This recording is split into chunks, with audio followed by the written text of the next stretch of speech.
Hi guys, welcome to Mom Homexplod. In today's video, we are going to see about small world play.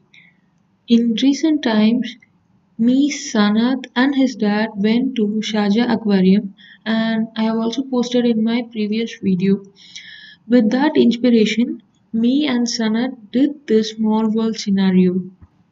A small world play is an act where children place the scenarios which they see in reality. They play with miniature toys or like an artwork which I have done. As a great example, in Indian tradition, we follow a festival called Navratri.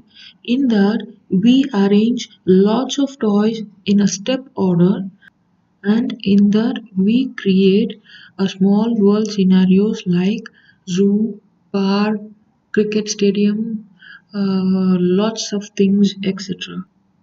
In order to know about the benefits of this small world play, please visit my blog post at pragalpa.com, which I have given in the description box below.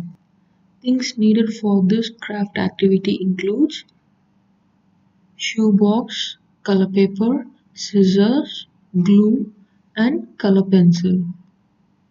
So here you can see Sanat helped me a lot in doing this activity.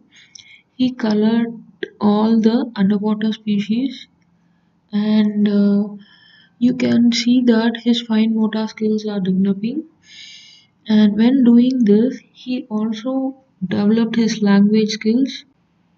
Like he showed me and asked me what is the name of it, and I was saying it's a dolphin, it's a starfish, it's a crab, it's a small fish, etc. Then we pasted everything in the shoebox to form a mini underwater world scenario. Then Sanat started to see the aquarium video and compared it with the craft activity.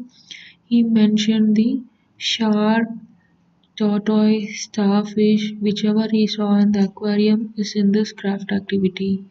He was very excited and learned to say all the names of the species. So that's all guys. Thank you for watching the video. Please subscribe to my Mom Home Explore channel and follow my blog on pragalpa.com. See you next time with another video. Bye bye.